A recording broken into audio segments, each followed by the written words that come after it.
কিন্তু অনেকেই আমরা যে মুসলমান এটা নিয়ে খুশি না। তারা সাহসিকতার সাথে ঘোষণা দিতে পারে না যে ইন্নী মিনাল মুসলিমিন। কিন্তু আমাদের ইসলাম নিয়ে গর্ব করা উচিত, কারণ এই ধর্মকে পাঠিয়েছে কে?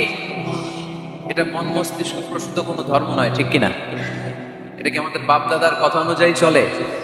ইসলাম কি নেতার কথা অনুযায়ী চলে? মসজিদের ইমামের কথা অনুযায়ী চলে? ইসলামের বিধানগুলো সরাসরি নাজিল করেছে কে? সাইয়েদনা ওমর ফারুক বলতেন, নাহনু কওমুন আ'আজ্জানাল্লাহু বিল ইসলাম। আমরা তো এমন জাতি যে জাতিকে আল্লাহ তাআলা ইসলামের দ্বারা সম্মানিত করেছে। আমাদের সম্মান ইসলাম। আমাদের সম্মান কোথায়? ফাইন ইবতাগাইনাল ইজ্জাতা বিগাইরিহি আযাল্লানাল্লাহ। ইসলাম রেখে দিয়ে অন্য কোথাও যদি আমরা সম্মান তালাশ করি, তাহলে আমাদেরকে অপমানিত করে ছাড়বে কে? এজন্য আমরা যে মুসলমান, এটা বুক ফুলিয়ে বলা যাবে তো? পৃথিবীর সব নবীরা মুসলমান ছিলেন। আল্লাহর দেয়া ধর্মের নাম হচ্ছে ইসলাম, এবং এই ইসলামের বিজয় অবশ্যম্ভাবী। পড়েন সুবহানাল্লাহ। যার প্রমাণ আমরা পত্র পত্রিকা খুললে, ইন্টারনেট ব্রাউজ করলে, BBC news, al Jazeera news, CNN cable news নেটওয়ার্কের নিউজ পড়লে আমরা জানতে পারি যে গোটা বিশ্বের বিভিন্ন ধর্মাবলম্বী লোকেরা নিজেদের ধর্ম রেখে দিয়ে তারা কালিমা পড়ে মুসলমান হয়ে যাচ্ছে। খুশি লাগে আপনাদের? আপনারা কি জানেন যে আমরা ইবাদত করি মসজিদে, খ্রিস্টানরা ইবাদত করে কোথায়? গির্জায়, তাই না? গির্জাকে ইংরেজিতে কি বলে জানেন? চার্চ বলে। তো ইউরোপে এবং আমেরিকাতে যে গির্জাগুলো আছে, এই গির্জাগুলো তারা বিক্রি করতে শুরু করে দিয়েছে। এর কারণ খ্রিস্টানরা তাদের গির্জাগুলোতে ইবাদত করতে চায় না। আমরা তো নামাজ 3 ওয়াক্ত করি, 2 ওয়াক্ত বা 5 ওয়াক্ত, 7 দিনে তো একবার হাজিরা দিতে যাই, ঠিক কিনা? তো ওদের এমন দশা আছে, ওদের গির্জাগুলোতে 1 মাসও যায় না, 6 মাসও একবার যায় না। তো এই গির্জার আই লাভ আছে? লাভ নাই। এই গির্জা ওরা বিক্রি করতে শুরু করেছে। আর ওখানকার মুসলিম কমিউনিটির নেতারা এই সুযোগে এই গির্জাগুলো কম দামে কিনে এটারে মসজিদ বানাইতে শুরু করছে। ইউরোপ আমেরিকাতে আপনারা শুনে খুশি হবেন, ওরা ইসলামিক সেন্টার বলে। কি বলে? Islamic centre.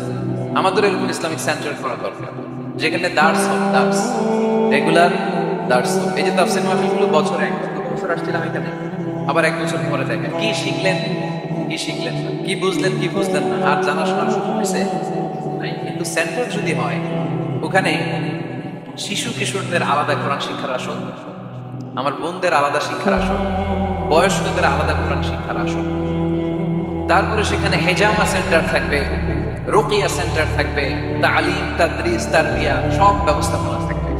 এজন্য সব জায়গায় সেন্টার থাকার দরকার আছে না নাই? যতদিন আমরা এই ইউনাইটেড থাকবো, ততদিন আমাদের দিকে চোখ তুলে তাকাবার খবরদারি কারো থাকবে না। আর ইউনিটি যখন ব্রেকডাউন করবে, আমরা শতদা বিভক্ত, একজন আরেকজনের গালি দিবে, একজন আরেকজনের কাফের বলবে, তখনই সমাজের সব শান্তি সুখ এগুলো বিনষ্ট হতে চলবে। জোরে বলেন ঠিক কিনা? মুসলিম উম্মার মধ্যে এখন এই সমস্যা, ইউনিটি নাই। We don't have any central leadership. আমাদের কেন্দ্রীয় নেতৃত্ব নাই। এই যে ফিলিস্তিনে যে মারে আমাদেরকে পাখির মতো গুলি করে, মিয়ানমারের রাখাইন রাজ্য থেকে 10 লক্ষ মুসলমান তাড়ায় দিল টেকনাফে। এখন তারা পাহাড়ি এলাকায় আশ্রয় নিয়েছে। সিরিয়াতে মার খেয়ে গোটা বিশ্বে এরা ছড়িয়ে আছে। এই যে মুসলমানরা গোটা বিশ্বে মার খায়, আমাদের পক্ষে কথা বলার মতো আমাদের কেন্দ্রীয় লিডার আছে? সেন্ট্রাল লিডারশিপ নাই। আল খিলাফা আল ইসলামিয়া, ইসলামিক ক্যালিফেট, এটা নাই। এই সেন্ট্রাল লিডারশিপ না থাকার কারণে গোটা বিশ্বে আমরা নির্যাতিত, নিষ্পেষিত। আমাদের কোনো মা বাপ নাই। জোরে কোন ঠিক কিনা? এদিকে লাথি মারলে ওইদিকে যাই, ওদিকে লাথি মারলে এদিকে আসি। আমাদের পক্ষ নিয়ে, আমাদের স্বার্থ নিয়ে যে কথা বলবে, জাতিসংঘে হুঙ্কার তুলবে, ওআইসি থেকে ঘোষণা আসবে, ওরকম একটা নেতাও আমাদের নাই। জোরে বলেন ঠিক কিনা? ওমরে ফারুকের মতো যদি একটা নেতা থাকতো, তাহলে গোটা বিশ্বে মুসলমানরা এক আমব্রেলার নিচে, এক ছাতার নিচে চলে আসতো, তাই না? এমন সাহাবী ছিলেন, বিষ্ণু ইসলাম তার ব্যাপারে বলেছেন, আসাদু ফি আমরিল্লাহি উমর। আল্লাহর জমিনে আল্লাহর দ্বীন বাস্তবায়নের জন্য সবচেয়ে কঠিন সাহাবী ছিল তিনি হচ্ছেন উমর। মুনাফিকরা ওমরে ফারুককে দেখে ভয় পেত, খোদ শয়তান ইবলিস ওমরে ফারুককে দেখে ভয় পেত। আলহামদুলিল্লাহ পড়বেন না? বিষ্ণু ইসলাম বলতেন, ওমর তুমি যদি এই রাস্তা দিয়ে হাঁটো আর শয়তান তোমারে দেখে, তাহলে শয়তান এই রাস্তা রেখে দিয়ে অন্য রাস্তা দিয়ে হাঁটে। লা নাবিয়্যা বা'দি ওয়ালা রাসূলা। আল্লাহ রাসূল বললেন, আমার পরে কোনো নবীও নাই, রাসূল নাই, তবে আমার পরে কেউ যদি নবী হতো, উমর নবী হয়ে যেত। এরকম একজন উমরের আমাদের দরকার। এরকম একজন উমরের অপেক্ষায় আমরা। একজন পেছন কয়জন লাগবে? যুগ জামানা পাল্টে দিতে চাই না অনেকজন, এক মানুষই আনতে পারে জাতির জাগরণ। এক মানুষই বিপদকালে বাঁচায় কাফেলা, ক্ষুদ্র ডিঙ্গি বাঁচায় জাহাজ অসীম দরিয়ায়। কয়জন উমর দরকার? আমরা সেই উমরের জন্য অপেক্ষা করছি, যার নেতৃত্বে, যেই আল ইমাম আল মাহদী, যার নেতৃত্বে গোটা বিশ্বে শান্তি, সভ্যতা, ভদ্রতা আবার প্রতিষ্ঠিত হবে। এক ছাতার নিচে মুসলমানেরা থাকবে। কেউ কারো ব্যাপারে হৃদয়ে কোনো বিদ্বেষ রাখবে, ঘৃণা রাখবে, কেউ কাউকে গালি দিবে। এই সুসম্পর্ক, এই ঐক্যের জন্য ইসলাম একসাথে উদখুলু ফিস-সিলমি কাফা, পরিপূর্ণভাবে সবাই মিলে ইসলামের রশিকে আগলে ধরো, তাহলেই বরকত দিবে কে? ওমরে ফারুক বলতেন, নাহনু কওমুন আ'আজ্জানাল্লাহু বিল ইসলাম, আমরা তো এমন জাতি যে জাতিকে আল্লাহ তাআলা ইসলাম দিয়ে সম্মানিত করেছেন। আমাদের সম্মান ইসলামে, এখন ইসলাম রেখে দিয়ে অন্যদের সম্মান খুশি, এজন্যই লাথি খাই, এজন্যই অপমানিত, এজন্যই নেতৃত্ব শূন্য। জোরে বলেন ঠিক কিনা? গোড়ার দিকে যদি না যায়, মূলের দিকে যদি ফিরে না আসে, আমাদেরকে গালি দেয় মৌলবাদ। মৌলবাদ মানে হচ্ছে যে মূলের দিকে ফিরে আসে, return back to the root. শিখর থেকে, শেকড় থেকে শিখরে, শিখরে যেতে হলে আগে শেকড়ে যেতে হবে। জোরে বলেন ঠিক কিনা? এজন্য ঐক্যের কোনো বিকল্প নাই। আমি আমার আলোচনা শুরুতে এই মেসেজটা আপনাদের কাছে ড্রপ করতে চাই যে আসুন আমরা কাদা ছড়াছড়ি ছেড়ে দিই, হিংসা বিদ্বেষ ভুলে যাই, হৃদয়টারে সবার জন্য উজাড় করে দিই। মুমিনদের হৃদয়ে থাকবে সবার জন্য ভালোবাসা। কি থাকবে? আল্লাহ রাসূল সাল্লাল্লাহু আলাইহি ওয়াসাল্লাম মক্কা থেকে যখন মদিনাতে গেলেন, তিনি দেখলেন দলে দলে লোকজন কালিমা পড়ে মুসলমান হচ্ছে, বড় একটা মুসলিম কমিউনিটি গড়ে উঠল। আল্লাহ রাসূল সাল্লাল্লাহু আলাইহি ওয়াসাল্লাম খেয়াল করে দেখলেন ওখানে শুধু মুসলিম কমিউনিটি নয়, ওখানে জিউস কমিউনিটি আছে, মানে ইহুদি কমিউনিটি। মদিনাতে ইহুদিরাও থাকে। আবার খেয়াল করে দেখলেন আশেপাশে খ্রিস্টান কমিউনিটিও আছে। তাহলে মোট কয়টা কমিউনিটি হলো? রাসূল সাল্লাল্লাহু আলাইহি ওয়াসাল্লাম এই তিন দলকে নিয়ে একটা চার্টার করলেন। চার্টার ইতিহাসে এটা মদিনা চার্টার নামে পরিচিত। মদিনা সনদ, সুবহানাল্লাহ পড়ে। তিন ধর্মের লোক, তিন জাতি একসাথে থাকে, আর আমরা এক বাঙালি এক দেশে থাকতে পারি না। এক দল আরেক দলরে বলে তুমি ভারতপন্থী, ওই দল আরেক দলরে বলে তুমি পাকিস্তানপন্থী। বাংলাদেশপন্থী কেউ হতে চায় না। আমরা কোন পন্থী? জোরে বলতে হবে। দেশের স্বার্থটারে সামনে নিয়ে আসতে। সম্মানিত সুধী, রাসূল সাল্লাল্লাহু আলাইহি ওয়াসাল্লাম ইহুদিদের সাথে বসেছেন। মদিনা চার্টারে যদি তিন ধর্মের লোক থাকে, মানে Muslim community, Jews community and খ্রিস্টান কমিউনিটি যদি থাকে, তার মানে মদিনা সনদের মধ্যে স্বাক্ষর করেছিল তিন কমিউনিটির নেতারা। ইহুদিরাও ছিল, খ্রিস্টানরাও ছিল। তো আল্লাহ রাসূল সাল্লাল্লাহু আলাইহি ওয়াসাল্লাম ইহুদিদের সাথে বসেছেন, চুক্তি করেছেন 10 বছরের লম্বা সময়ের। খ্রিস্টানদের সাথে চুক্তি করেছেন।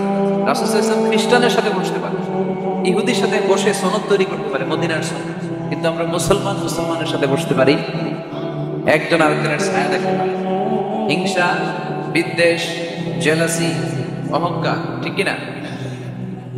লা ইয়াদখুলুল জান্নাতা মান কানা ফি কলবিহি হাববাতু খারদাল মিনাল কিবর। যার অন্তরে যাররা পরিমাণ অহংকার থাকে, সে পশ্চিমকালে আল্লাহর জান্নাতে প্রবেশ করতে পারবে। আমরা যেন এই অহংকার থেকে মুক্ত হতে পারি, আমরা যেন ব্রড মাইন্ডেড হতে পারি, আমরা যেন ভিন্ন মতের লোকদেরকে রেসপেক্ট করতে পারি, ভিন্ন মতকেও যেন আমরা সহ্য করতে পারি। আমাদের দেশে এত কাদা ছোটাছুটি, মারামারি কেন জানেন? আমরা ভিন্ন মতকে দমন করতে চাই, ভিন্ন মতকে আমরা স্পেস দিতে চাই না, ফলেই এত ঠেলাঠেলি। এজন্য মতামত বিভিন্ন থাকবে। This is the beauty of Islam, unity in diversity. Unity in diversity, ঐক্য হবে বৈচিত্র্যের মাঝে। আমাদের ঐক্য খুঁজতে হবে। এক একজন এক এক চেহারা। এই তুমি কালা হইলা কেন, তুমি খাটো হইলা কেন, তুমি লম্বু কেন, এরকম বললে চলবে? এই মেয়ে তুমি বিএনপি করো কেন, তুমি জামাত ইসলাম করো কেন, সব আওয়ামী লীগ হয়ে যাও, বলা যাবে? তুমি এই বিশ্বাসের মুড়ি কেন, আমি যে বিশ্বাসের মুড়ি দিচ্ছি ওইখানে আসো না কেন, বলা যাবে? Unity in diversity. রাসূল সাল্লাল্লাহু আলাইহি ওয়াসাল্লাম ইহুদিদেরকে স্পেস দিয়েছেন, খ্রিস্টানদেরকে স্পেস দিয়েছে। মনে রাখতে হবে, ঐক্য প্রক্রিয়ার নাম হচ্ছে, এটা এমন একটা প্রক্রিয়া যেখানে সবাই একই চিন্তা চেতনা পোষণ করবে এমনটা নয়, বরং এক একজনের এক এক চিন্তা, কিন্তু মৌলিক বিষয়ে সবাই এক।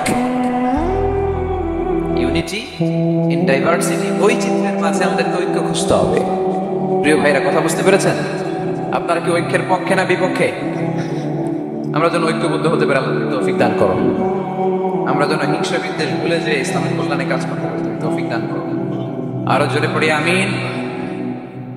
লক্ষ্মীপুর দৌলত খাঁ বাড়ির যুব সমাজের উদ্যোগে আজকে 2 দিন ব্যাপী তাফসীর কোরআনের মাহফিলের সমাপনী রজনী। আজকের প্রোগ্রামের সম্মানিত সভাপতি হচ্ছেন অধ্যক্ষ গোলাম সারোয়ার সাইদি পীর সাহেব, আড়াইবাড়ি দরবার শরীফ। আমার প্রিয় নানা ভাই, উনি ফোন করে বললেন যে আসবেন, তো আসতেছেন আমার সাথে দেখা করার জন্য। অনেকদিন দেখা হয় না, মাঝখানে মালয়েশিয়াতে গিয়েছি, 2 নানা নাতি মিলে ঘুরছি অনেক জায়গায়।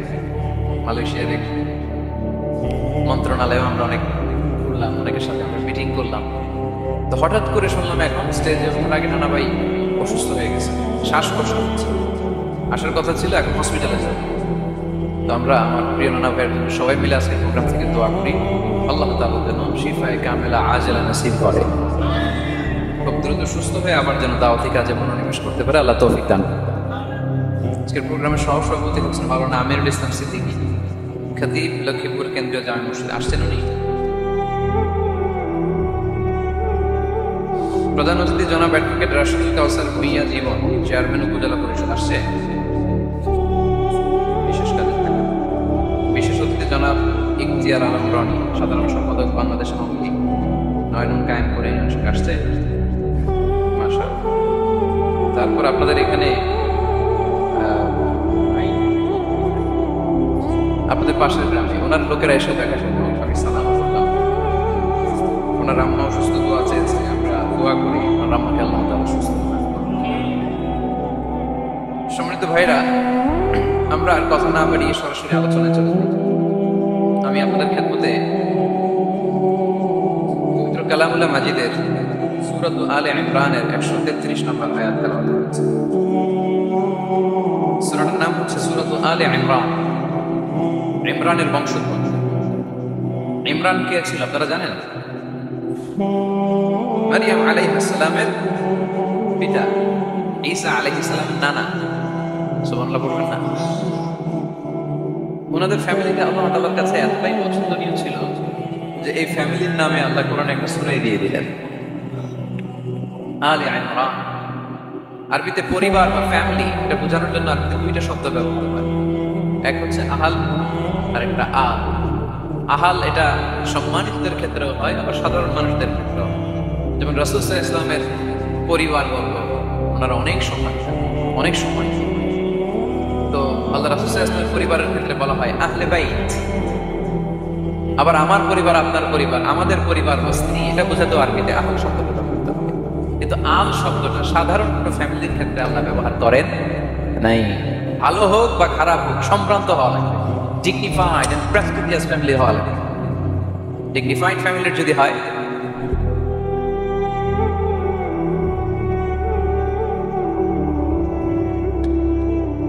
very dignified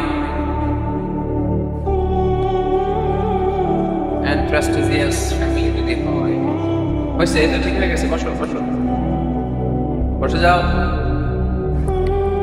very dignified and prestigious family যদি হয়, সেক্ষেত্রে আল্লাহ কোরআনে আল বলেছেন। যেমন ইমরানের পরিবারের কথা বোঝাতে যে আল্লাহ বলেছেন আলে ইমরান। দাউদ আলাইহিস সালামের পরিচয় দিতে যে পরিবারের কথা বলতে যে আল্লাহ বলেছেন আলে দাউদ। আবার ফেরাউনের বংশ বা পরিবারের কথা বলতে যে আল্লাহ বলেছেন আলে ফেরাউন।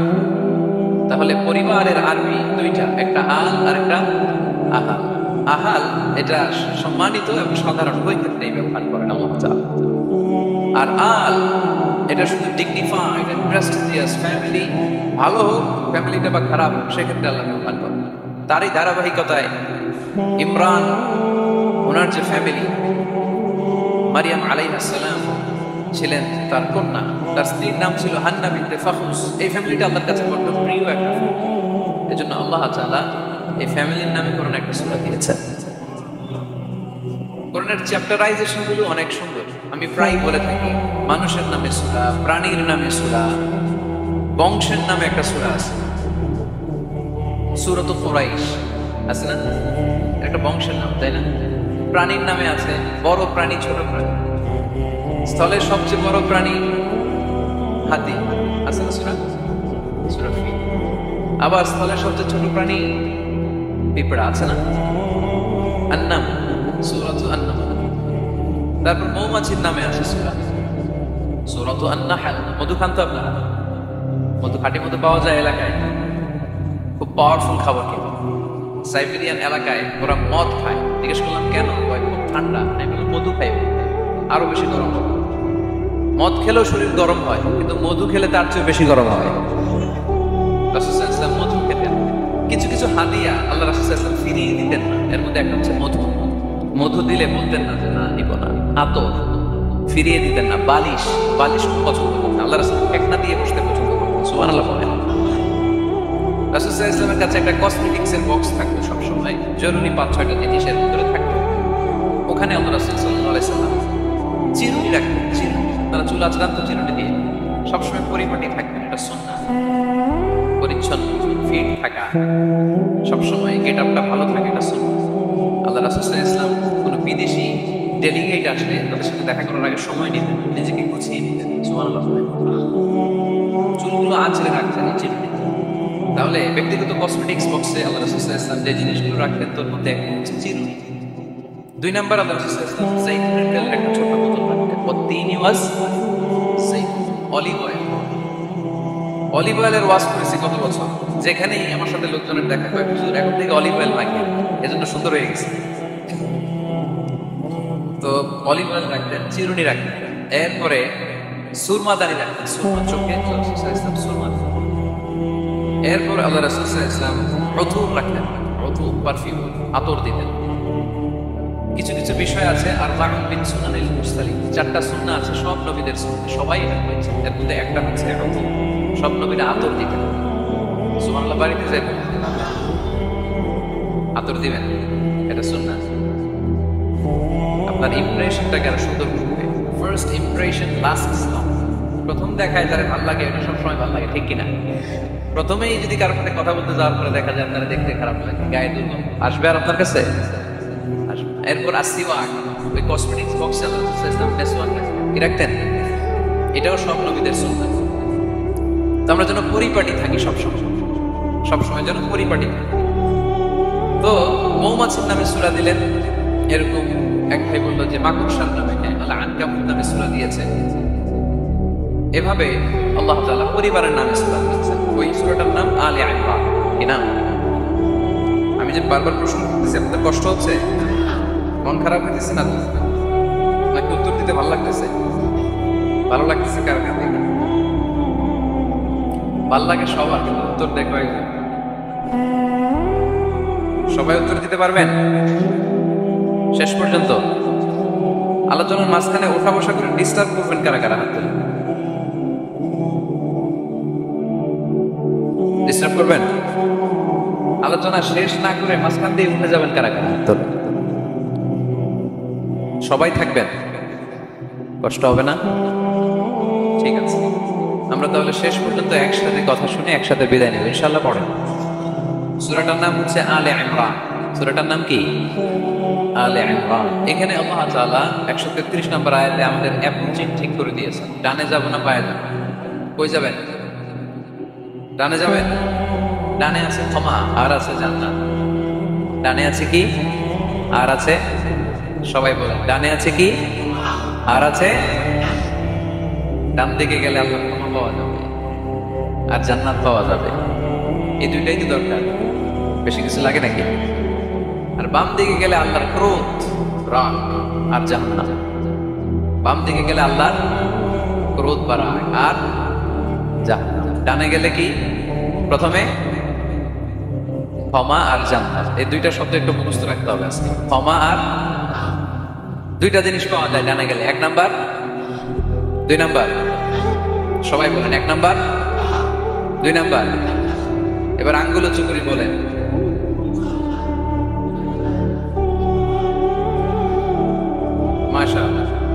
তাহলে ডানে গেলে পাওয়া যায় ক্ষমা আর জান্নাত, বায়ে গেলে পাওয়া যায় আল্লাহর ক্রোধ বা রাগ আর জাহান্নাম। নাও দ্য ডিসিশন ইজ ইয়োর্স।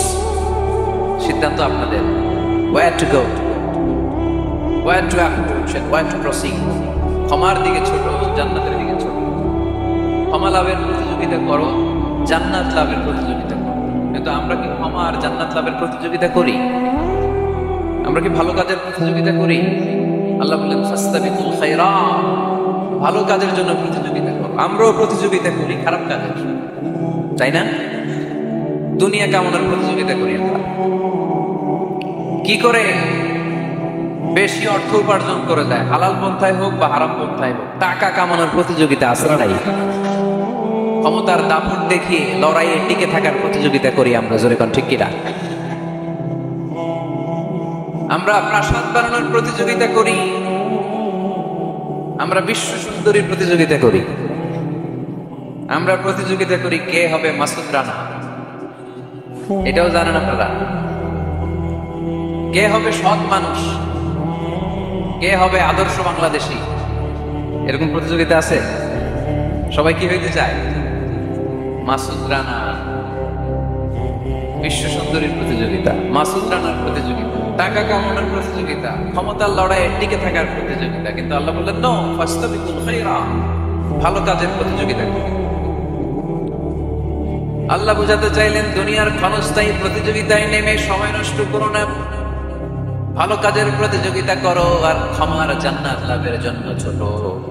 এটা এমন জান্নাত যেই জান্নাতটা আকাশ জমিন বিস্তৃত। সুবহানাল্লাহ। ওয়াসারি'ু ইলা মাগফিরাতিন মির রাব্বিকুম ওয়া জান্নাতিন 'আরদুহাস সামাওয়াতু ওয়াল আরদু উ'ইদ্দাত লিল মুত্তাকিন। সুবহানাল্লাহ পড়েন।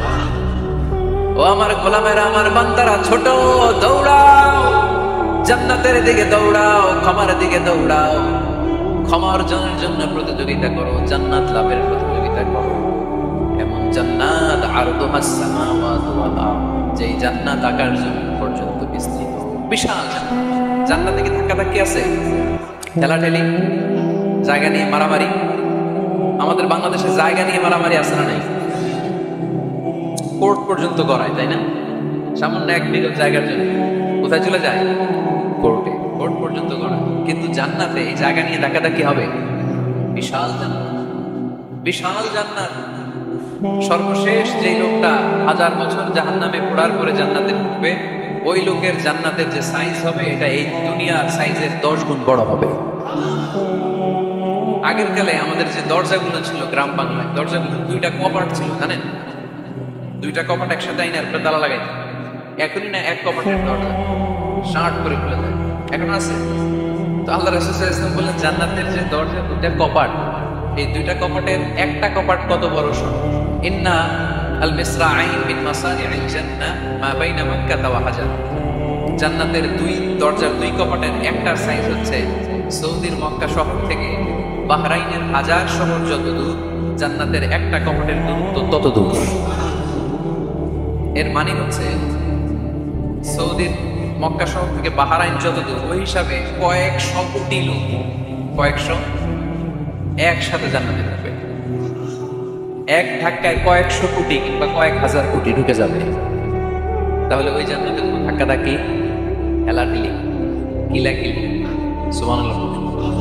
ওয়াসারি'ু ইলা মাগফিরাতিন মির রাব্বিকুম ওয়া জান্নাতিন 'আরদুহাস সামাওয়াতু ওয়াল আরদ উ'ইদ্দাত লিল মুত্তাকিন। আল্লাহ বললেন ক্ষমার দিকে ছোট আর এমন জান্নাতের দিকে ছোট যেই জান্নাতটা আকাশ জমিন বিস্তৃত। উ'ইদ্দাত লিল মুত্তাকিন, মুত্তাকিনদের জন্য এই জান্নাতকে তৈরি করে রেখেছে কে? তার মানে জান্নাত একটা সাম্প্রদায়িক জায়গা। জান্নাত একটা কি জায়গা? যেখানে মুত্তাকিরা ছাড়া কেউ ঢুকতে পারবে নাকি সবাই ঢুকতে পারবে?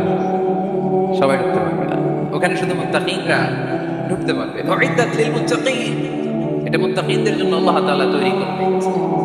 হাদিসে আল্লাহ তাআলা বলেছেন, এই উ'ইদ্দাতের এই শব্দের ব্যবহারই করেছেন আ'দাতু লিইবাদিয়াস সালিহিন, আমি আমার নেককার বান্দাদের জন্য এমন জান্নাত বানিয়েছি মা লা আইনুন রাআত, পৃথিবীর কোনো চোখ ওই জান্নাতের সৌন্দর্য দেখে নাই।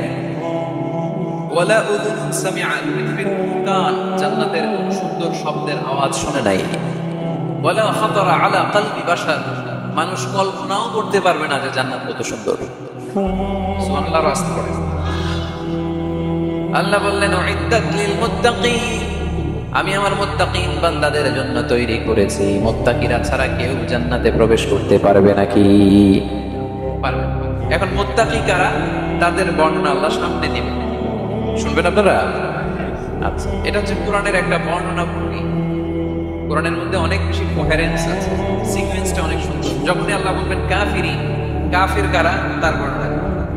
এরপর যখন আল্লাহ বলবেন মুনাফিকিন, মুনাফিকিন কারা, আল্লাহ বর্ণনা দিবেন। এরপর যখনই আল্লাহ বলেছেন মুত্তাকিন, মুত্তাকিন কারা, তারপরে তার বর্ণনা দিবেন। সুবহানাল্লাহ পড়ে। যেমন আল্লাহ সূরা বাকারার শুরুতেই মুত্তাকিদের বর্ণনা দিয়েছেন। আল্লাহ তার টুইন কণ্ঠে ঘোষণা করে বলেছেন যালিকাল কিতাবু লা রাইবা ফীহি হুদাল লিল মুত্তাকিন, এই কিতাবটা এমন কিতাব যে কিতাবে কোনো সন্দেহ নাই। আর এটা হুদাল লিল, সবাই বলে হুদাল লিল, এটা মুত্তাকিদের জন্য পথ প্রদর্শনকারী। যে কাউকে এই কিতাব পথ দেখায় না। ওয়ালা ইয়াজিদুল যালিমিনা ইল্লা খাসারা, জালেমদেরকে এই কিতাব পথ দেখায় না, তাদের ক্ষতির মাত্রাটাই বাড়ায়। মুত্তাকিদের পথ দেখায়, জালেমদের ক্ষতির মাত্রা বাড়ায়। দোষ কি কোরআনের? কোরআনের। যেমন দুধ, এটা সবার উপকারে আসে না, কিন্তু দোষটা কি দুধের? দুধ হচ্ছে সুষম খাবার, এটার মধ্যে খাদ্য উপাদানের যে 6টা পোর্শন সবটাই আছে, কিন্তু সবাই হজম করতে পারে না। পেট যদি খারাপ হয় দুধ খাওয়া যাবে?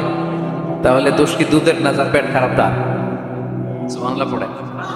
কোরআনের কোনো দোষ নাই, এটা হুদাল লিল মুত্তাকিন, এটা মুত্তাকিদের জন্য পথ প্রদর্শনকারী। মুত্তাকি কারা?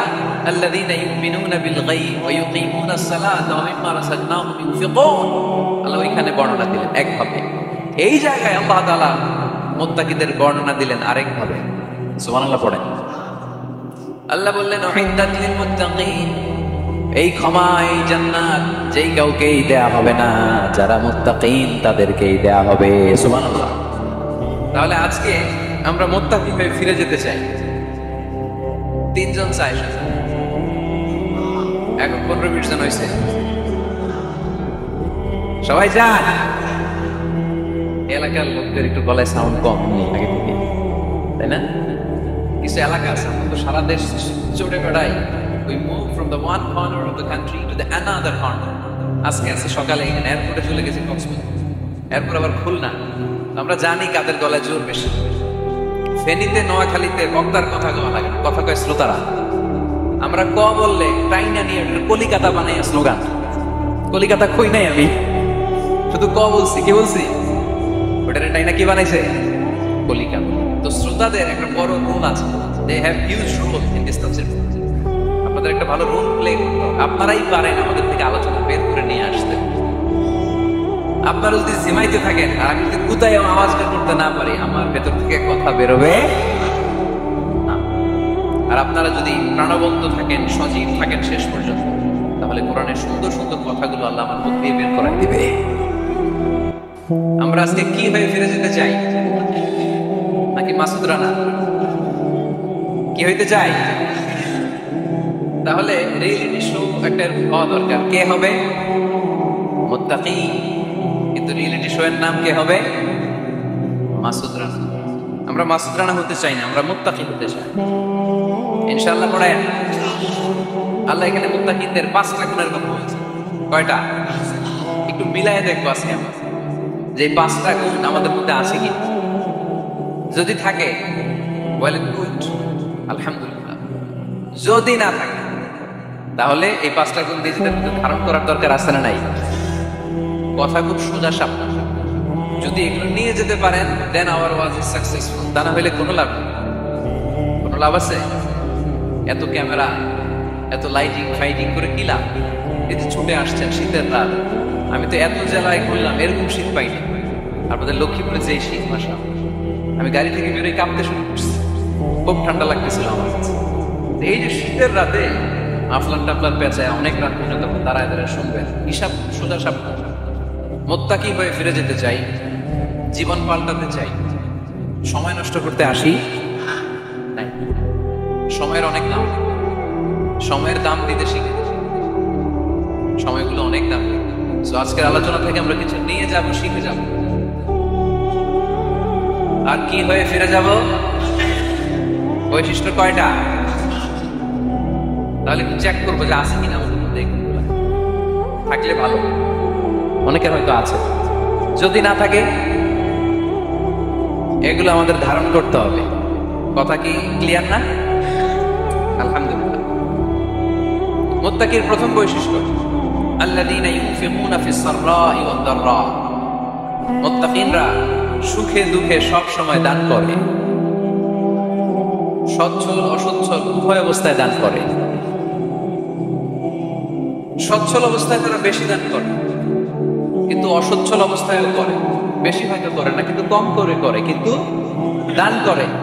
এজন্য আল্লাহ বললেন আল্লাযীনা ينفقون في السراء والضراء والكاظمين الغيظ والعافين عن الناس والله يحب المحسنين। সুবহানাল্লাহ।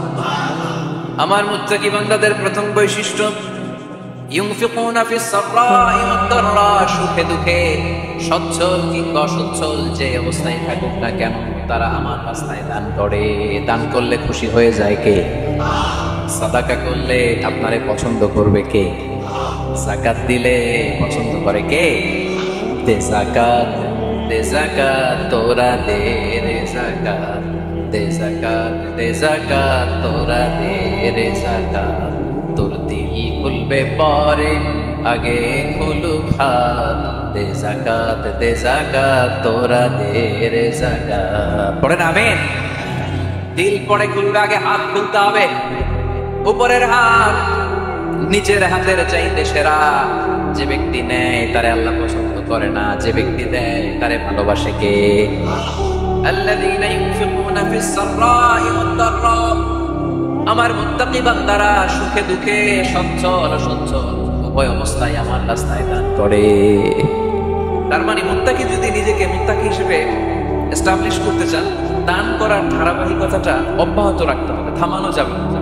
একটা সময় ভালো যাচ্ছে আমার, বেশি করে দিচ্ছি, আবার সময় খারাপ যাচ্ছে, কম করে দিব, কিন্তু দিব। দেওয়ার ধারাবাহিকতা থামানো যাবে? কেউ এসে আপনার কাছে চাচ্ছে, এই যে আপনি দিতে পারতেছেন, এই তৌফিকটা দিল কে? প্রাইভেট কারে চড়ে চড়ে আপনি ঘুরে বেড়ান, জ্যামে গাড়ি আটকালে ক্লাসে এসে নোট করে, পথবঞ্চিত শিশুরা আহা খেতে পায় না, বৃষ্টিতে ভিজে, ভাঙা একটা থালা নিয়ে সাফ দুইটা টাকা দেয়, অনেকে ধমক দিয়ে তাড়িয়ে দেয়। এই যে আপনি ধমক দিচ্ছেন, ওরে প্রাইভেট কারে বসাইতে পারে কে? আপনার হাতে ভাঙ্গা থালা দিয়ে রাজপথে নামায় দিতে পারে কে? এজন্য আল্লাহ বললেন আমি দেয়ার মালিক, তুমি দাও, তুমি দিলে তোমার হাত আমি ভরে দেব। আল্লাহু আকবার। মদিনার জমিনে সবচেয়ে গরীব সাহাবীর নাম ছিল সাইয়েদনা বেলাল আল হাবাশী রাদিয়াল্লাহু তাআলা আনহু। বিশ্বনবীর খাস মুয়াজ্জিন, ইথিওপিয়া থেকে ইসলামের সুশীতল ছোঁয়া এসে মদিনায় বিশ্বনবীর হাতে হাত রেখে কালিমা পড়ে মুসলমান হয়েছে। দেখতে ছিল কুচকুচে কালো, কিন্তু হৃদয়টা ছিল সাদা। মদিনার সবচেয়ে গরীব সাহাবী, লজ্জাস্থান থাকার মতো একটা লুঙ্গি ছিল, এছাড়া কিছু ছিল না। শুধু আমাদের লজ্জাস্থান থাকার মতো একটা লুঙ্গি আছে, আর কিছু নাই। এরকম কে কে আছে? কেউ নাই। তার মানে আল্লাহ আমাদের অনেক দিয়েছে, ঠিক কিনা? মদিনার সবচেয়ে গরীব সাহাবীর নাম বেলাল রাদিয়াল্লাহু তাআলা আনহু। লজ্জাস্থানটা থাকার কাপড় ছাড়া তার কিছু ছিল না। ওই বেলাল রাদিয়াল্লাহু তাআলা কে ডেকে বিশ্বনবী বললেন আনফিক ইয়া বেলাল, ও বেলাল তুমি আল্লাহর রাস্তায় দান করো। আনফিক ইয়া বেলাল লা তাখশা মিন যিল আরশি ইকলালা। ও বেলাল, আল্লাহর ধনভাণ্ডারে কমতি নাই, তুমি দান করো, তোমারও বাড়ায়া দিবে কে? যে বেলাল রাদিয়াল্লাহু তাআলা লুঙ্গিটা পরা ছাড়া আর সম্পদ ছিল না, লুঙ্গিটা সম্পদ, আর কিছু নেই। ওই বেলাল তো বিশ্বনবী বলেছেন দান করো বেলাল, কিপটামি করো না। যে রবের সন্তুষ্টির জন্য তুমি দান করবা, ওই রবের কোনো কমতি নাই, ঘাটতি নাই। গোটা বিশ্বে সবার সব ডিমান্ড পূরণ করে দিল, যার যত চাহিদা সব দিয়ে দিল, আমার আল্লাহর ভালো ভাণ্ডারের এক ইঞ্চিও কমবে না। এজন্য মুত্তাকিদের প্রথম বৈশিষ্ট্য আল্লাযীনা ينفقون في السراء والضراء والكاظمين الغيظ والعافين عن الناس والله يحب المحسنين মুত্তাকিনদের প্রথম বৈশিষ্ট্য সুখে দুঃখে সব সময় দান করে একজনের খুশির জন্য। তিনি কে? দান করলে যে আল্লাহ বাড়ায় দেয়, বিশ্বাস হয়? বিশ্বাস হয়? বাড়িয়ে দিবে আল্লাহ। مثل الذين ينفقون في سبيل الله كمثل حبة أنبتت 7 سنابل في كل سنبلة 100 حبة والله يضاعف لمن يشاء والله واسع عليم سبحان الله। আল্লাহর রাস্তায় দানের দৃষ্টান্ত চারা গাছের মতো। যেই চারা গাছ রোপণ করে দিলে সেখান থেকে শীষ গজায় 7টা, ওই 7টা শীষ থেকে প্রতিটা শীষ থেকে হয় 100 শস্য দানা, মানে 700। আপনি 1 টাকা দান করলে আল্লাহ 7 গুণ 100 গুণ থেকে 700 গুণ বাড়ায় দিবে। আল্লাহর প্রাচুর্যতার কোনো কমতি নাই, আল্লাহর ভান্ডারে কোনো ঘাটতি নাই, আছে? এজন্য দিতে হবে। কি করতে হবে? দিলে নতুন করে আসে, না দিলে আসে না। বিশ্বাস হয়? অনেকে বিশ্বাস করে। আল্লাহ বলেন আনফিক ইয়া ইবনা আদম উনফিক আলাইক, এই বনি আদম দাও, দিলে আমিও দেব। অনেকে আমরা ধরে রাখি দেখে নতুন কিছু আসে। আপনার হাতে 5 কেজির একটা বস্তা, তো এটা ধরে রাখলে আরেকটা নিতে পারবেন? এটা ফালাই দিলে না 10 কেজি ধরতে পারবেন? কথা কয় না? 5 কেজির এটা দিয়ে দেন, 20 কেজি আসবে। 20 কেজির এটা দিয়ে দেন, 40 কেজি আসবে। আর 5 কেজি ধরে রাখলে নতুন কিছু আসবে। আনফিক ইয়া ইবনা আদম উনফিক আলাইক, হে বনি আদম দান করো, তুমি দিলে আমি তোমারে দিব। সুবহানাল্লাহ পড়েন। তবে এই দানটা গোপনে হলে ভালো, প্রকাশ্যে দান করলে আল্লাহ কবুল করে, কিন্তু গোপনে করলে বেশি খুশি হয় কে? গোপন দান। আল্লাহ তাআলার রাগ আর ক্রোধ যদি আপনার উপরে থেকে থাকে, গোপন দান আল্লাহর ক্রোধ আর রাগকে কমিয়ে দেয়। গোপন দান করলে আল্লাহ খুশি হয়। আল্লাহর যদি কোনো রাগ, গোসা, ক্রোধ থাকে আপনার উপরে, এটা কমে যাবে। 7 শ্রেণীর ব্যক্তিকে আল্লাহ তাআলা আরশের নিচে ছায়া দেবেন কিয়ামতের দিন, যেদিন সে ছায়া ছাড়া কোনো ছায়া থাকবে না। এর মধ্যে 1 শ্রেণীর ব্যক্তি রাজুলুন তাসাদ্দাকা বিসাদাকা ফাআখফাহা হাত্তা লা তা'লামু শিমালুহু মা তুনফিকু ইয়ামিনুহু। 1 শ্রেণীর ব্যক্তি, 7 শ্রেণীর মধ্যে 1 শ্রেণীর ব্যক্তি যারা আরশের নিচে ছায়া পাবে, যে ব্যক্তি গোপনে দান করে। কত গোপনে? ডান হাত কি দিছে, বাম হাত টের পায় না। তার মানে অনেক গোপনে দান করেছে। এই গোপনে দান করলে খুশি হয় কে?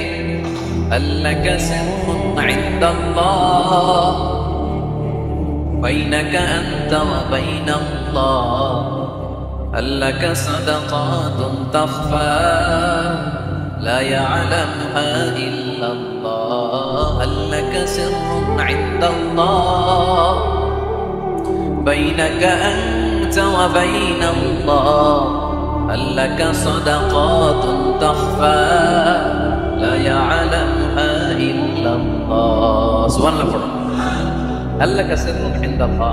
তোমার আর তোমার রবের মাঝে গোপন কোন ডিলিংস আছে কি, যেটা তুমি আর তোমার রব শুধু জানো? তোমার জীবনে এমন গোপন দান আছে নাকি যেটা আল্লাহ ছাড়া কেউ দেখেনি? ওই দানগুলোরে পছন্দ করে কে? যারা দুনিয়ার বুকে সচ্ছল এবং অসচ্ছল অবস্থায় দান করে, কিয়ামতের দিন আমলনামা দেখে তারা অবাক হয়ে যাবে, বলবে আল্লাহ এত ভালো কাজ আমি দুনিয়ায় করি নাই, হয়তো এটা আমার আমলনামা নয়, ফেরেশতারা ভুল করে অন্যের আমলনামা আমাকে দিয়ে দিয়েছে। আল্লাহ বলবে না, আমার ফেরেশতারা ভুল করে না। ফেরেশতারা ভুল করে নাকি? তোমার আমলনামাই তোমার হাতে পৌঁছেছে। দানকারী বলবে আল্লাহ এত ভালো কাজ আমি করি নাই, কি করে এত আমলের পাহাড়? আল্লাহ বলবে ওই যে আমার খুশির জন্য, আমার ভালোবাসায় দুনিয়ার মধ্যে যে তুমি দান করেছো, ওই দানের সওয়াবটাকে পাহাড় পরিমাণ বড় করে আমি আল্লাহ নিজ দায়িত্বে তোর আমলনামায় ঢুকিয়ে দিয়েছি। সেই বুখারীর বর্ণনা, কামা ইউরাব্বি আহাদুকুম ফুলুয়াহু, তোমরা তোমাদের গাভী যেমনি পালন, বাছুর পালন কারা কারা দেখি লক্ষ্মীপুরে? মাশাআল্লাহ, অনেক গরু টরু আছে। ছাগল পালন কারা কারা? ওট পালন কারা কারা দেখি? ওট নাই। আল্লাহ রাসূল সাল্লাল্লাহু আলাইহি ওয়াসাল্লাম বললেন তোমরা যেমনি ওটের বাচ্চা পালো, বাছুর পালো, পেলে পুষে যেমনি বড় করো, তোমার ওই ছোট্ট দান, ওই দানটা কিন্তু আমার খুশির জন্য দিয়েছিলাম, ওইটারে আমি পালছি। তোমরা যেমনি বাছুর পালছো, আমি আল্লাহ তোমার ছোট্ট দানের সওয়াবটাকে পেলেছি, পেলে পুষে ইয়া বড় উহুদ পাহাড়ের সমান করে এরপরে তোমার আমল নামায় উঠাই দিছি। তাহলে মুত্তাকি বান্দার প্রথম গুণ, তারা দান করে। ইউনফিকুনা ফিস সাররাহ। লক্ষ্মীপুরের ভাইরা খেয়াল করে শুনেন, মুত্তাকি বান্দাদের প্রথম গুণ, সুখে থাকি আর দুঃখে থাকি আল্লাহর রাস্তায় দান করবো আমরা, ঠিক কিনা? সর্বাবস্থায় দান করতে হবে। ফিস সাররাহ, সুখের সময়ও করবো, ওয়া ফিদ দাররাহ, দুঃখের সময়ও করবো। সুখের সময় যদি আমি বছরে 10,000 টাকা দান করি, দুঃখের সময় 10 টাকা তো দিতে পারবো। কথা বুঝে নাই বোধহয়? কষ্টের সময় অল্প দিব, কিন্তু দেয়ার ধারাবাহিকতাটা আমরা চালিয়ে যাব। পারা যাবে? তাহলে মুত্তাকিদের প্রথম গুণ, আল্লাযীনা ইউনফিকুনা ফিস সাররাই ওয়াদ দাররাই ওয়াল কাযিমিনাল গায়যা ওয়াল আফিনা আনিন নাস ওয়াল্লাহু ইউহিব্বুল মুহসিনিন। মুত্তাকিদের প্রথম গুণ, সুখে দুঃখে মুত্তাকিরা আল্লাহর রাস্তায় দান করে। এটা বোঝা গেছে না? মনে থাকবে কতক্ষণ? হ্যাঁ, কালকে বিলা যাবে কাজ। হ্যাঁ, আজবার মনে থাকবে? মনের কান দিয়ে শুনতে হবে। এই কান না, মনেও একটা কান আছে, ওই কান দিয়ে শুনলে ভুলবেন না। তাহলে মুত্তাকিদের প্রথম বৈশিষ্ট্য, যেহেতু আমরা মুত্তাকি হয়ে ফিরে যেতে চাই, মুত্তাকিদের প্রথম বৈশিষ্ট্য আমরা জানলাম, যারা সুখে দুঃখে কি করে? দান করলে বাড়ায় দেয় কে? ধৈর্য রাখলে নতুন কিছু পাওয়া যায়, ওটা ছেড়ে দেন, ওটা দিয়ে দেন, তাহলে নতুন কিছুর ব্যবস্থা করবে কে? তাহলে এটা বুঝে ফেলছেন না? হজম হয়েছে, হজম, এটার হজম করে হয়ে গেছে গা। আচ্ছা, এবার আল্লাহ বললেন মুত্তাকিদের 2 নাম্বার বৈশিষ্ট্য, আল কাযিমিনাল গায়যা। মুত্তাকি বান্দারা তাদের রাগকে হজম করে, রাগ সংবরণ করে, ক্রোধকে নিয়ন্ত্রণ করে। সুবহানাল্লাহ পড়েন। এইবার আসছে কঠিন ওয়াজ। এবার একজনকে, হুজুর এটাই তো পারি না, এটাই তো পারি না, এটা পারতে হবে আপনাকে। মুত্তাকি হতে চাই, ওয়াল কাযিমিনাল গায়য। মুত্তাকিনরা নিজেদের রাগকে সংবরণ করে, রাগ হজম করে, রাগের সময় নিজের উপর নিয়ন্ত্রণ রাখে। আমাদের অনেকের অনেক রাগ, এত রাগ, রাগের সময় হিদায়াত জ্ঞান থাকে না, এরকম আছে না নাই? রাগ কিন্তু অনেক ভয়ঙ্কর, জানেন? রাগ বেশি কার কার? লক্ষ্মীপুরের দেখি তো আছে তো, দেখি 3-4 জনের রাগ আছে না? বাকি সব আল্লাহর ওলি। লক্ষ্মীপুরের ঘরে ঘরে রাগ। আচ্ছা, লক্ষ্মীপুরের মানুষ অনেক ভদ্র, শান্ত শিষ্ট, রাগ টাগ নাই। হ্যাঁ, বেঙ্গালা। তো এই রাগ ভয়ঙ্কর, এটা রাগ কিন্তু ভয়ঙ্কর। মানুষ যখন রাগ করে তখন তার হিতাহিত জ্ঞান থাকে, কি করে কি বলে সে জানে। পৃথিবীর সবাই আমরা রাগী, কেউ কম কেউ, সেটা ভেরি ন্যাচারাল। আমাদের দেহে একটা হরমোন আছে, অ্যাড্রেনালিন বলে। Adrenaline hormone triggers up your bodies fight response. এটা যখন নিঃসরিত হয় দেহ থেকে, আপনার বডি তখন ফাইট করতে মনে চায়। কোপায়ালাম, মাইরালাম উতরে, কোতায়ালাম হক করে, এরকম একটা অ্যাটিটিউড চলে আসে না? এটা ন্যাচারাল। এই অ্যাড্রেনালিন হরমোন যখন নিঃসরিত হয়, এটা আপনার ফাইট রেসপন্সকে ট্রিগার আপ করে। তখন আপনার দেহ খুব উত্তেজিত, ফাইট করতে মনে চায়, এখনই ধরিও। আছে না নাই? তো এটা ভালো কাজে লাগাইতে হবে। রাগটা পারা যাবে না। রাগ কিন্তু খুব ভয়ঙ্কর। এই রাগের শারীরিক মানসিক অনেক ক্ষতি আছে। হার্ট অ্যাটাক করে অনেকে, রাগ স্ট্রোক করে ফেলে। রাগ হচ্ছে অনেকটা ঝড়ের মতো। কিসের মতো?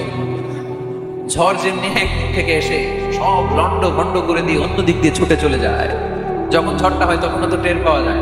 রাগও তেমন, যখন রাগটা আসে কি যে করে ফেলছি তখন বোঝা যায় না। রাগ চলে যাওয়ার পরে, মাথা ঠান্ডা হওয়ার পরে তখন বোঝা যায়, হায় রে, এটা কি করলাম। রাগের সময় দিয়ে দিছে তালাক। রাগের সময় কি করছে?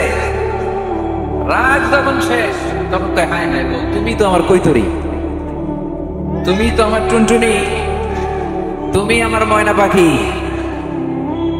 তো রাগের সময় ওটা খেলছে।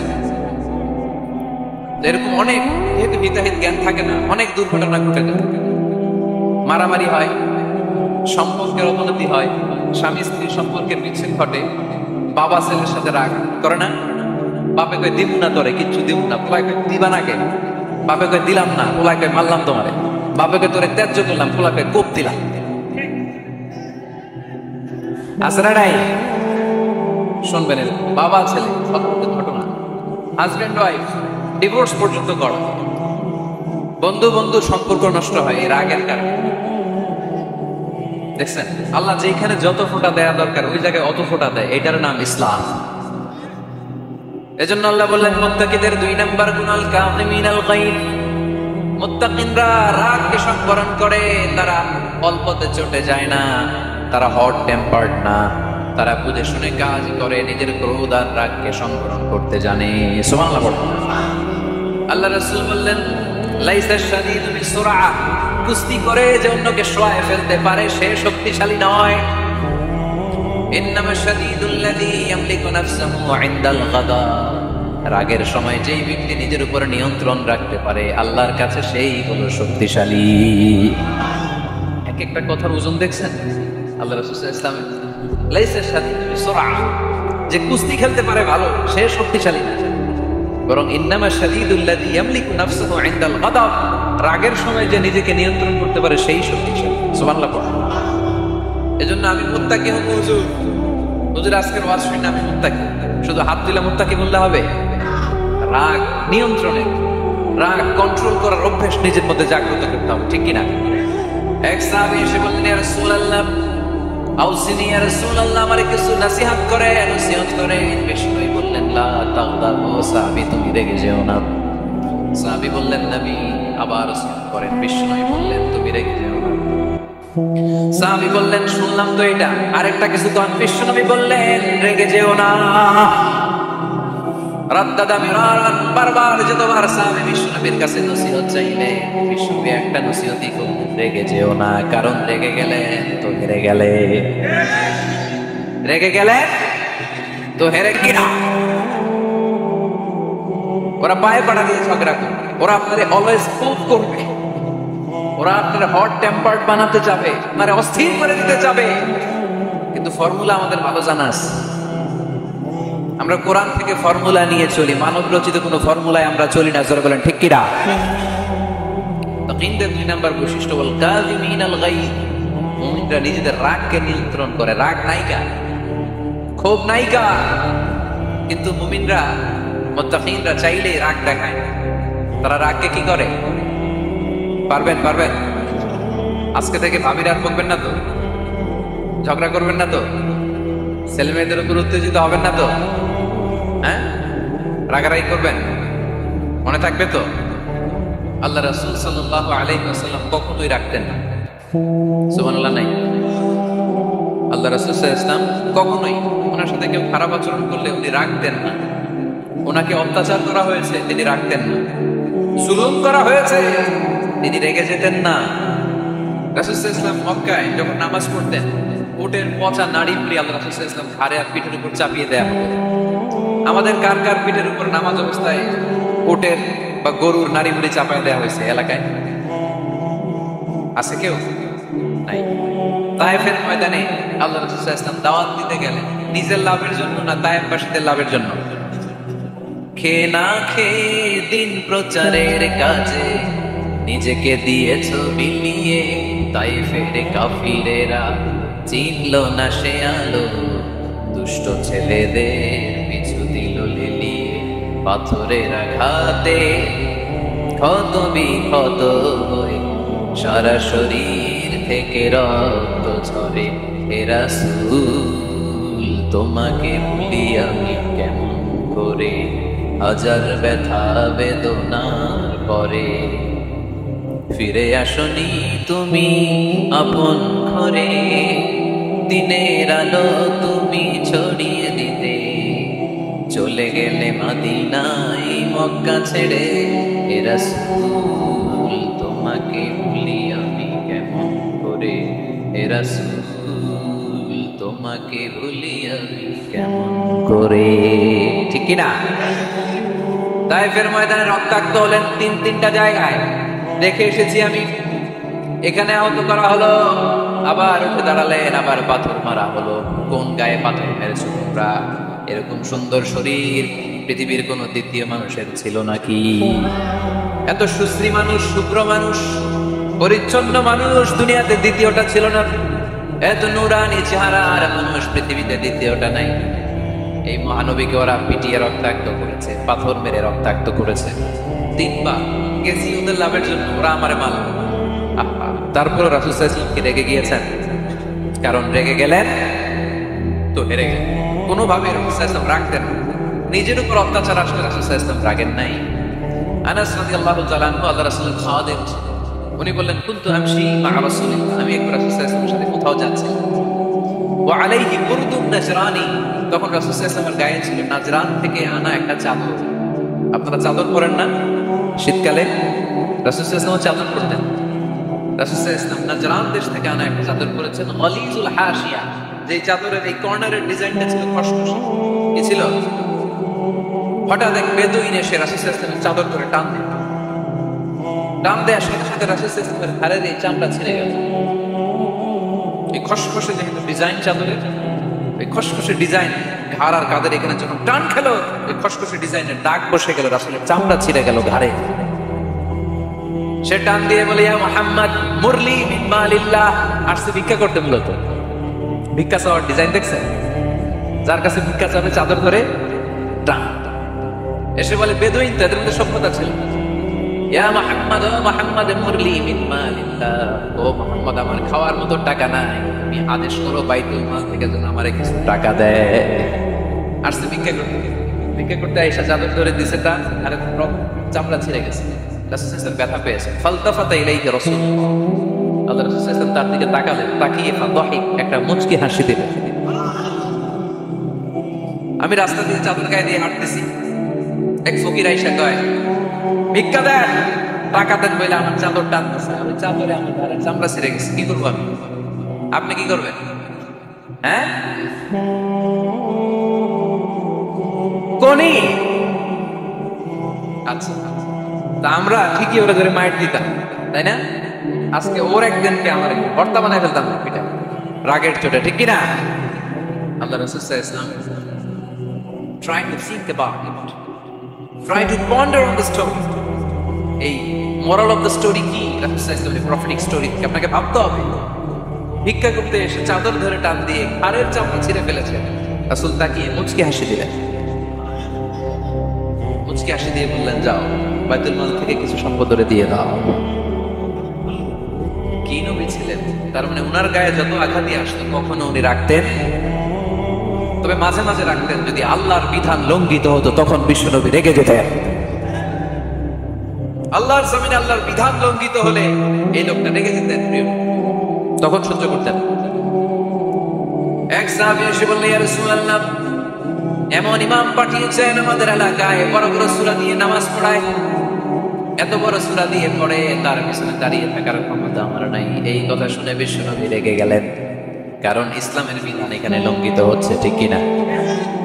এত রাখলেন যে আগুনের গোলার মতো লাল হয়ে গেল। এই সাহাবীকে ডেকে পাঠিয়ে ধমকালেন, খবরদার, তোমরা মানুষকে দিন থেকে ভাগিও না, সহজ করে ইসলামকে উপস্থাপন করো, জামাতের ইমামতির চান্স পেলে লম্বা কেরাত করো, একটা মিডিয়াম স্ট্যান্ডার্ড রেখে কেরাত করবা, কারণ তোমার পেছনে অসুস্থ লোক থাকতে পারে, মুসাফির থাকতে পারে, তাই না? আবার মদিনাতে বনু মাখজুমিয়া গোত্রের এক নারী চুরিতে ধরা পড়ল। কিসে? চুরির বিধান কি? السارق والسارقة فاقطعوا أيديهما جزاء بما كسبا نكالا من الله والله عزيز حكيم। চোর বা চুন্নি দামি কোনো জিনিস যদি চুরি করে নেয় তাহলে তার হাত কেটে দাও। If anyone steals something precious from the society, the government should cut down his right hand. Government কাটবে, আপনি কেটেন না। আবার মুরগি একটা চুরি করছে, দুইটা রামদা দিয়ে এক কোপ, এরকম করা যাবে না, ওইটা গভর্নমেন্ট। রাসূল সাল্লাল্লাহু আলাইহি ওয়াসাল্লাম ছিলেন চিফ অফ দা গভর্নমেন্ট। রাসূল সাল্লাল্লাহু আলাইহি ওয়াসাল্লাম ডান হাত কেটে দিবে, কিন্তু যেই মেয়েটা চুরি করছে এলাকার সম্ভ্রান্ত বংশের মেয়ে, অনেক সময় হয় না এমপির মেয়ে, চেয়ারম্যানের মেয়ে, বড় বিজনেস ম্যাগনেটের মেয়ে, ছেলে অন্যায় করে ফেলছে একটা, আছে না নাই? এখন সাহাবীরা দেখলেন মদিনায় যদি বিশ্বনবী এই চুরির বিচার কার্যকর করে মেয়েটার হাত কেটে দেয়, এই মেয়েটার সম্ভ্রান্ত বংশের লোকেরা বিশ্বনবীর উপর চড়াও হবে, নতুন করে দাঙ্গা বাঁধবে, সবাই যে বিশ্বনবীর কাছে বলবে, কিন্তু কেউ সাহস পায় না। ওসামা বিন যায়েদ বিশ্বনবীর ভালোবাসা বড়ই পছন্দ করতেন বিশ্বনবী। সাইয়েদনা ওসামা বিন যায়েদ রাদিয়াল্লাহু তাআলা কে সবাই বললেন, ওসামা তুমি যাও, তোমারে বিশ্বনবী বড্ড ভালোবাসে, তুমি বললে তোমার কথা নবী ফিরাবে না। সাইয়েদনা ওসামা যাই বললেন, ইয়া রাসূলুল্লাহ, সবাই মিলে আমারে পাঠিয়েছে যেন আমি সুপারিশ করি, যদিও কোনো মাকসুমিয়া গোত্রের মেয়েটা চুরিতে ধরা পড়েছে, মেয়েটা আসলেই চুরি করেছে, কিন্তু বড় একটা বিষয়কে খেয়াল করে নবী, সবার সুপারিশের কারণে এই মেয়েটার হাত আপনি কেটে দিয়েন না। এই কথা বলার সাথে সাথে বিশ্বনবীর চেহারাটা আগুনের গোলার মতো লাল হয়ে গেল, খেপে গেলেন বিষ্ণু, রেগে গেলেন, আর বললেন, এত বড় সাহস থেকে পেলে ওসামা? এটা তো আল্লাহর আইন, চোর চুরি করলে হাত কাটো কার আইন? বাংলাদেশে যদি এই আইন চালু হয়, চোর খুঁজে পাওয়া যাবে? দেশের টাকা যারা চুরি করে এদেরকে পাওয়া যাবে? পেঁয়াজের দাম যারা বাড়ায় এদের খুঁজে পাওয়া যাবে? মজুদদারদেরকে আর খুঁজে পাওয়া যাবে? সব চোর মানুষ হয়ে যাবে, ঠিক কিনা? একটা বিচার যদি করে, সরাসরি সম্প্রচার, সব টিভিতে লাইভ ব্রডকাস্ট আমরা দেখলাম, চোরের হাত কাটতেছে কিভাবে, এরপরে চুরি করার আগে 10 বার ওর হাতটা কেঁপে উঠবে। রাসূল সাল্লাল্লাহু আলাইহি ওয়াসাল্লাম বললেন, এটা আল্লাহর আইন, কেমন করে তুমি সুপারিশ করো আল্লাহর আইন থামানোর জন্য? লাউ কানা ফাতিমাতু বিনতে মুহাম্মাদিন সারাকাত লাকাদা মুহাম্মাদ ইয়াদাহা। আজকে আমার কলিজার টুকরা নয়নের পুতুলি ফাতেমাও যদি চুরিতে ধরা পড়তো, আমি ফাতেমার হাত কেটে দিতে 1 সেকেন্ডও দেরি করতাম না। আমার মেয়ে ফাতেমাও যদি চুরি করতো, আমি হাত কেটে দিতে দেরি করতাম? রেগে যেতেন প্রচন্ড, এমনি রাখতেন। কেউ আক্রমণ করলে ব্যথা দিলে, কষ্ট দিলে রাখতেন, কিন্তু আল্লাহর জমিনে আল্লাহর বিধান যখন লঙ্ঘিত হতো, আল্লাহ রাসূল সাল্লাল্লাহু আলাইহি ওয়াসাল্লাম রেগে যেতেন। তাহলে কোথায় রাগ করবেন আর কোথায় করবেন না বোঝা গেছে তো? সব জায়গায় রাগ করা যাবে? এজন্য মুত্তাকিনদের 2 নাম্বার বৈশিষ্ট্য, ওয়াল কাযিমিনাল গায়যা। মুত্তাকিনরা রাগ দেখায় না, মেজাজ দেখায় না, বরং মুত্তাকিন বান্দারা আল্লাহর খুশির জন্য নিজের রাগ আর ক্রোধকে নিয়ন্ত্রণ করে। রাসূল সাল্লাল্লাহু আলাইহি ওয়াসাল্লাম আল্লাহর বিধান লঙ্ঘিত হলে রেগে যেতেন, এছাড়া রাখতেন। একবার তাহাজ্জুদের সময় সাইয়েদনা আলী রাদিয়াল্লাহু তাআলা আনহু আর ফাতেমা রাদিয়াল্লাহু তাআলা আনহাকে ডাকতে গেলেন তাহাজ্জুদ করার জন্য। কিসের জন্য? যে ডাকলেন, দরজায় কড়া নামলেন, আলী ওঠো, ফাতিমা ওঠো, কিন্তু সাইয়েদনা আলী রাদিয়াল্লাহু তাআলা আনহু বললেন, কি জন্য উঠবো? আল্লাহ রাসূল সাল্লাল্লাহু আলাইহি ওয়াসাল্লাম বললেন, তাহাজ্জুদের জন্য। আলী রাদিয়াল্লাহু তাআলা আনহু কৌশল করে বললেন, আমাদের রূহ তো আল্লাহর হাতে, রূহ কার হাতে? আল্লাহ যখন রূহ ফিরাই দিবে তখন ঠিকই পড়বো তাহাজ্জুদের নামাজ, পড়বো, রুকুটা ফিরে আসে, এটা কৌশল করলেন। রাসূল সাল্লাল্লাহু আলাইহি ওয়াসাল্লাম এই কৌশলটারে পছন্দ করলেন। রাসূল সাল্লাল্লাহু আলাইহি ওয়াসাল্লাম আমি বলা মাত্রই যেন উঠে যান, রাসূল সাল্লাল্লাহু আলাইহি ওয়াসাল্লাম তখন রেগে গেলেন। বুখারীর ঘটনা, তিনি ফিরে আসতেছিলেন আর রাগে নিজের রানের মধ্যে চাপড়াচ্ছিলেন এরকম, ওয়াকারা ইনসান আকসারা শাইইন জাদালা। আরে মানুষ কত ঝগড়া করতে জানে, আরে মানুষ কত তর্ক করতে জানে, মানুষ যে কত ঝগড়া করে, মানুষ যে কত তর্ক করে, নিজের উপর নিজে ঝাল মেটাচ্ছিলেন রানের মধ্যে চাপড়াতে চাপড়াতে। সুবহানাল্লাহ পড়ে আক্রমণ করলে রাখতেন, ওটের নারী ভুঁড়ি চাপিয়ে দিলে রাখতেন না, কিন্তু ধর্মীয় বিধান লঙ্ঘিত হলে বিশ্বনবী রেগে যেতেন, চিল্লা এখন সুবহানাল্লাহ। এজন্য মুত্তাকিদের 2 নাম্বার বৈশিষ্ট্য, আল কাযিমিনাল গায়দ, রাগকে সংবরণ করতে হবে, রাগ দেখানো যাবে না। রাগ দেখাবেন, কি করবেন? নিয়ন্ত্রণ করবো, একজন নিয়ন্ত্রণ করবে সব, আর আপনারা কোপায় ফেলাবেন সব। মাশাআল্লাহ, আরে বলো কি করবা? এভাবেই তো সমাজ পরিবর্তন। শুনতে হবে তো আমার কথা, শুনতে হবে, জানতে হবে, দেন মানতে হবে। পরিবর্তনটা আস্তে আস্তে হয়। এই গুণে ধরা সমাজ এমনি নষ্ট হয় নাই, দীর্ঘদিনে নষ্ট হয়েছে। এটা ঠিক করতে হইলে আমাদের দীর্ঘ সময় লাগবে, দীর্ঘদিন লাগবে, অনেক ঘাম ঝরাতে হবে, অনেক পথ যেতে হবে, মাইলস টু গো, ঠিক কিনা? তাহলে রাগ দেখানো যাবে। রাগকে কি করব? কন্ট্রোল করব। সবাই রাজি? যারা হাত তুলছিলাম যে আমার রাগ বেশি, তোমাদের জন্য tips, how to control anger, কিভাবে এই রাগ কমাতে হয়। আল্লাহ রাসূল সাল্লাল্লাহু আলাইহি ওয়াসাল্লাম এটাও শিখিয়ে দিয়েছে। শুধু হুজুরে কইছে সুবহানাল্লাহ। সুবহানাল্লাহ বললে কি গুনাহ হবে? একবার সুবহানাল্লাহ বললে আকাশের জমিনের মাঝখানে সব ফাঁকা জায়গাটা সওয়াব দিয়ে ওই সওয়াব আল্লাহ আপনার আমলনামায় ঢুকায় দেবে। খুব চালাকি এলাকা, সওয়াবের কথা শুই না, লাভ শুই না। সুবহানাল্লাহ, লাভ আছে যেখানে আমরা আছি। তো হাউ টু কন্ট্রোল অ্যাঙ্গার, কিভাবে এই রাগ কমাবো? যেহেতু মুত্তাকিনদের 2 নম্বর বৈশিষ্ট্য হল কাযিমিনাল গায়ব। মুত্তাকিদের বৈশিষ্ট্য তারা রাগকে নিয়ন্ত্রণ করে। আল্লাহ রাসূল শিখায় দেন 4টা পদ্ধতি শিখায় রাগ কমানো। কয়টা মনে থাকবে? অ্যাপ্লাই করবে, দেখবো আজকে থেকে রাগ কমে কিনা। পারা যাবে? 2 সাহাবী বিশ্বনবীর সামনে ঝগড়া লাগলেন, কথা কাটাকাটি, কথার পিঠে কথা, কথার নাম লতা। কথা বলতে বলতে ঝগড়া লাগতে লাগতে এক সাহাবী রেগে মেগে আগুন, মারামারির জন্য উদ্যত হলেন। বিশ্বনবী দেখলেন ওই সাহাবীর চেহারাটা একেবারে আগুনের গোলার মতো লাল হয়ে গিয়েছে।